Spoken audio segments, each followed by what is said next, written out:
Hello viewers, আসসালামু আলাইকুম। আজকে আমি আপনাদের কবুতর রান্না দেখাবো। কবুতর কেটে পরিষ্কার করে ধুয়ে রেখেছি। এখন আমি চুলাতে চলে যাব। এখন রান্না শুরু করি। 8-10টা কাঁচামরিচ হালকা তেল দিয়ে প্যানে ভেজে বেটে নেব। প্যানে হাফ কাপ পরিমাণ তেল, 2টা পেঁয়াজ বাটা, হাফ চামচ রসুন বাটা, হাফ চামচ আদা বাটা, 1 চামচ মরিচ বাটা, পরিমাণ মতন হলুদ, স্বাদ মতন লবণ, হাফ চামচ জিরের গুঁড়া, হাফ চামচ ধনের গুঁড়া, 2 টুকরা ডালচিনি, 1টা তেজপাতা, 3-4টা লবঙ্গ, 2টা এলাচ ফল দেবার পর মশলাটা ভাজি করে নেব।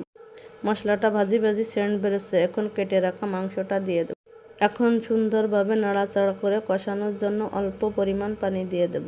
পানিটা দেবার পর আমরা কিছু সময়ের জন্য ঢাকা দিয়ে রেখে দেব। কিছু সময়ের পর মাংসটা আমরা এখন সুন্দরভাবে কষায় নেব। কষানো হয়ে গেছে প্রায়, ভাজি সেন্ট বেরোচ্ছে। এখন আমরা একটা টমেটো দিয়ে ঝোলের পানি দিয়ে দেব। ঝোলের পানি দেবার পর খুন্তির সাহায্যে লেগে থাকা মশলাগুলো উঠায় দেব। এখন আমি 5 মিনিটের জন্য ঢাকা দিয়ে রেখে 5 মিনিট পর আমাদের মাংসটা রান্না হয়ে এসেছে প্রায়। এখন রান্নাটা হয়ে গেছে, আমি চুলা থেকে নামিয়ে নেব। দেখেন কত সুন্দর দেখা যাচ্ছে। এটা আমরা রুটি দিয়ে খেয়ে নেব।